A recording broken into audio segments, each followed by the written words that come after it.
This conference will now be recorded. Good morning. I'm Susan Bonfield, and I'm with Environment for the Americas. We're an organization located in Colorado, and we work to help protect birds and to connect people to bird conservation. Thank you so much for joining us for this first of what we hope will be many opportunities to learn about birds online. Today, we have a number of activities for you, but I'll begin with a few instructions. First, parents, if you're in the room with your children, you can use the chat box to share any information you'd like to. We'd love to know more about your children, their names, their ages, where they're signing in from, and we'll also be asking some questions along the way. So if they'd like to answer, then please help us out by typing their answers in for them if they can't do that themselves. If you're interested in more information about us, about our programs, about World Migratory Bird Day, we invite you to visit our website and to get more information there. This is our first online activity, so please bear with us. There might be some challenges along the way, but we look forward to having a good time with you and your children. This year, our conservation theme for World Migratory Bird Day is Birds Connect Our World, and hummingbirds do indeed connect our world. We're going to read a book called If Hummingbirds Could Hum by Marla Greenway, and also edited by Lisa Tell and members of her team at the University of California's UC Davis lab, where they study hummingbirds and their health, helping us to protect birds as they migrate across the Americas. What we'll be doing today with your children, is we'll be learning about hummingbirds, how you can help to protect hummingbirds. We're going to read the hummingbird book, and then we're going to invite your children to color a hummingbird picture of a calliope hummingbird. We hope you've had an opportunity to download that. If not, if you could please have available a piece of paper and some crayons so that your children can perhaps draw their own hummingbird and present that. First, we want to talk a little bit about what is a bird and what is a hummingbird. Hummingbirds are one of 10,000 types of birds, 10,000 birds across the world, and they're some of the smallest birds as well. But what makes a bird a bird? We have 3 pictures up here, and you can choose from those pictures what you think hummingbirds have. Do they have fur? Do they wear glasses? Do they have feathers? You can touch your screen if you're close to it, or you can say it out loud to your parents if they're in the room, or you can even write it in the chat box. Do hummingbirds have fur? No, they don't have fur. Do hummingbirds have glasses? Well, I've never seen a hummingbird fly by with glasses, but maybe sometimes hummingbirds don't have good eyesight. I don't know. But hummingbirds do have feathers, and all birds have feathers, and no other animal in the world has feathers besides birds. So that's a very unique characteristic of birds. How about these 3 pictures? Which of these do you think a bird has? Does a bird have antlers? Does a bird have a beak? Does a bird have antenna? If you said antenna, well, not really. Usually insects have antenna. Does a bird have a beak? Yes, birds do have a beak, and a beak is the same as your mouth. That's where their food goes in. And that little hole that you see on that beak, well, that's actually the bird's nose, believe it or not. Just imagine if we didn't have this part of our nose, we only had the holes. That's kind of what it would look like. And antlers, no, things like deer and elk and moose, they have antlers, but not birds. Birds have to fly and they need to be very light. Antlers would be much too heavy for them to carry. Hummingbirds are special because they also have a special food. And which do you think it is from this picture? On this picture, you see our hummingbird, and you also see insects, donuts, yum, worms, a hamburger, a flower, which contains what's called nectar or sugar water, and seeds. Which of these do you think a hummingbird would eat? Which would be your favorite? Well, I know for me, I really like donuts. I would prefer the chocolate one, but I'd probably eat these too. But hummingbirds don't eat donuts, even though they're very sweet. How about worms? No, hummingbirds don't eat worms because their beaks aren't designed to pull worms out from the ground. How about a hamburger? Nope, hummingbirds don't eat hamburgers. That's more food for us. And the flower. Does a hummingbird eat a flower? No, it doesn't eat the flower, but what it does do is it uses its long, thin beak and it puts it down inside that flower where there's a little like cupful of nectar. And nectar is basically sugar water. The hummingbird pulls this nectar out from the flower just like sipping from a straw, and it feeds on that. Nectar is very important to hummingbirds. How about seeds? Again, hummingbirds don't have a beak that's good for eating seeds. Hummingbirds are much more designed to eat from flowers. However, they can eat insects, and they do eat insects. Insects are a very important part of their diet. How many of these answers did you get right? Hummingbirds are truly superheroes of the bird world. They're so small, but they are so amazing in many ways. Again, hummingbirds are some of the smallest birds in the world. Some of them weigh less than a dime. If you've had a coin at your home, you can see how light that is. They just barely weigh anything, and they're so tiny that even their nests are tiny.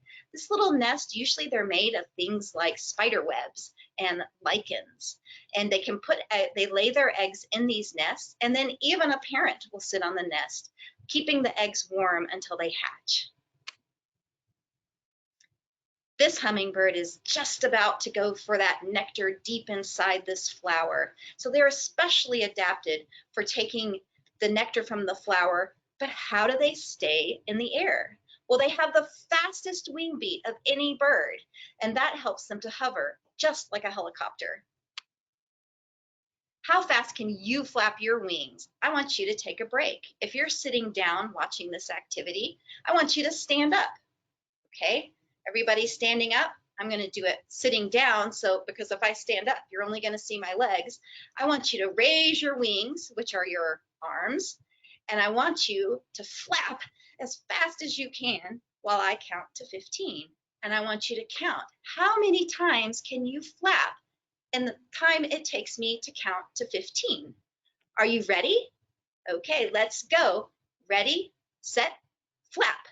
1, 2, 3, 4, 5, 6, 7, 8, 9, 10, 11, 12, 13, 14, 15. Stop. All right, wonderful. So if you have access to your chat box, why don't you tell me, how many times did you flap while I was counting to 15?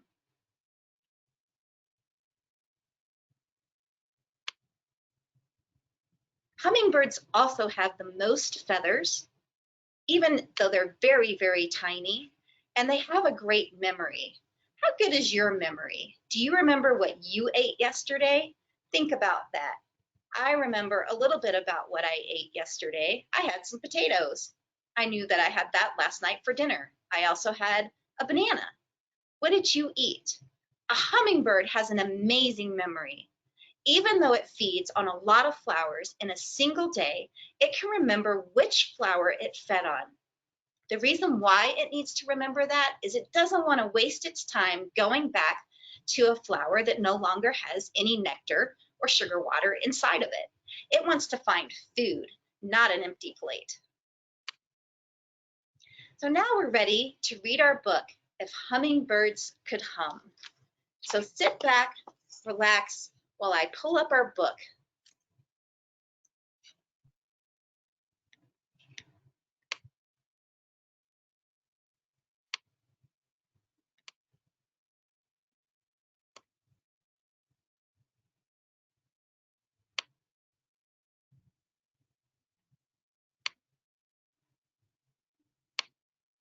Thanks for your patience. If Hummingbirds Could Hum. And again, this book is by Marla Greenway.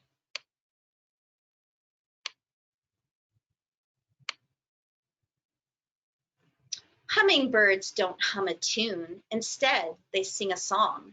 But if those little birds could hum, would they let us hum along? Let's pretend that they can hum Let's say there is no doubt.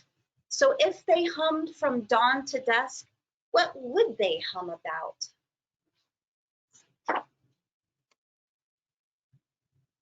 They would hum about the sun. They wake and want to eat. They would hum about the flowers. Oh, that nectar's sweet. They would hum about the wind as they zip through the sky. They would hum about the bugs they catch while flying by. Hummingbirds can catch their insects while they're flying. They would hum about the rain they shake from feathers bright. They would hum about the sprinklers. Baths are a delight.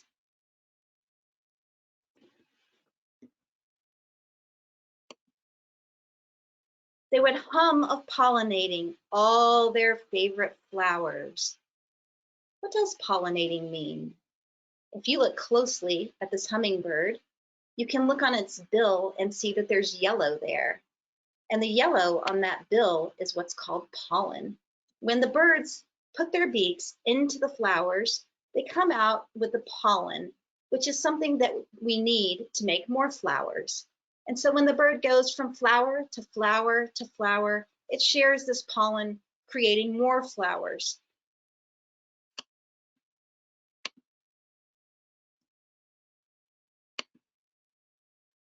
They would hum about migration, flying hours and hours. What does migration mean? Migration means flying or moving from one place to another. For this bird, of course, it's flying, but for something like a penguin, it might be swimming. For other birds, it might even be walking. But hummingbirds migrate, and what they fly for is they're looking for the food, water, and shelter that they need to survive all year round. What's happening outside your window right now? Outside my window in Colorado, we have snow. Could a hummingbird find flowers and insects in the snow? No. So hummingbirds have to wait. They have to live somewhere else until they can find the flowers they need to live in a place like Colorado. Hummingbirds are migrating right now. They're moving from places where they spend the non-winter months, such as Mexico, to when they fly to come to places like where I live, Colorado, where they're going to lay their eggs and raise their young. They would hum when flying backwards, feeling very grand. They would hum at crowded feeders, drinking when they land. They would hum about their rivals. Look out, that's my space. Hummingbirds are territorial, and what that means is that they protect the places where they live and the places where they eat. Just like you at your home, you have your home, and that's the place where you and your family live. For hummingbirds, their home is the place where they feed on flowers and where they build their nests. So hummingbirds protect these places from rivals, just like you might if you had someone who wanted your home. They would hum at outdoor cats. Hey, this is not your place. Why isn't the outdoors the place for your pet cat? Well, because pet cats eat birds. They love to eat birds, and they kill thousands and millions and even billions of birds every year. So keeping your cats indoors helps us to protect hummingbirds. They would hum of hidden nests in bushes, shrubs, and trees. Hummingbird nests are so small, they're so hard to find. But even the eggs are even smaller. So you can see this hummingbird has laid how many eggs? 1, 2. And 2 eggs can fit in this nest. And then even the babies or the chicks. They would hum of fuzzy chicks who snuggle in the breeze.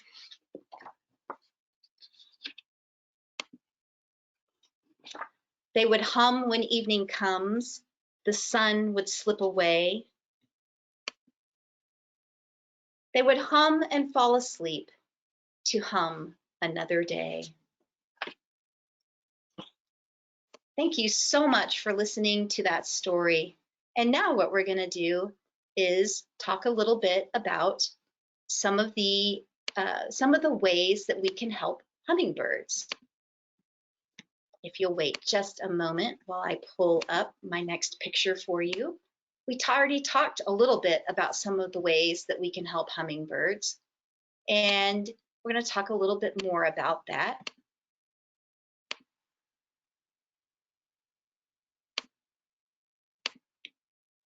We talked a little bit about cats. How many of you have cats?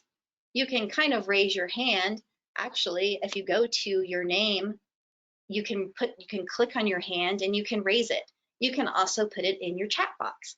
I have 2 cats. My cats are named Marley and Pebbles, and I love them very much. In fact, Marley is an orange cat, just like this kitty. But one thing I do special with my cats is that I don't let them roam outside. I don't let them go around the neighborhood, because what I'm worried about also is I want to help to protect birds. So my cat has a special place to go. He has a little cat cage outside my window where he can go outside and get fresh air, but not be out hunting birds. And how about bird feeders? Bird feeders also have the opportunity to harm our birds. When a lot of birds are around one hummingbird feeder, they can pass on diseases. And also, if the hummingbird food, this nectar water that we put in the hummingbird feeders, gets dirty or old, that can also make hummingbirds sick. So it's important that we learn how to protect our hummingbirds. Windows are another big problem. You know when you look out your window that there's a piece of glass there. That's why you don't try to go through it. But birds don't know that. They don't know that the clear view that they have on the other side of the window has a barrier and that there's a piece of glass. Sometimes they fly into this glass and it hurts them. To prevent them from being hurt, you can help. We're going to color our calliope hummingbird picture, and you can cut that out and put it on your windows to help birds know that there's something there. Thank you so much for joining us today for Birds Connect Our World, our first World Migratory Bird Day activity online. I'm going to turn off my screen and you're just going to see me, and we're going to talk a little bit about your calliope hummingbird picture.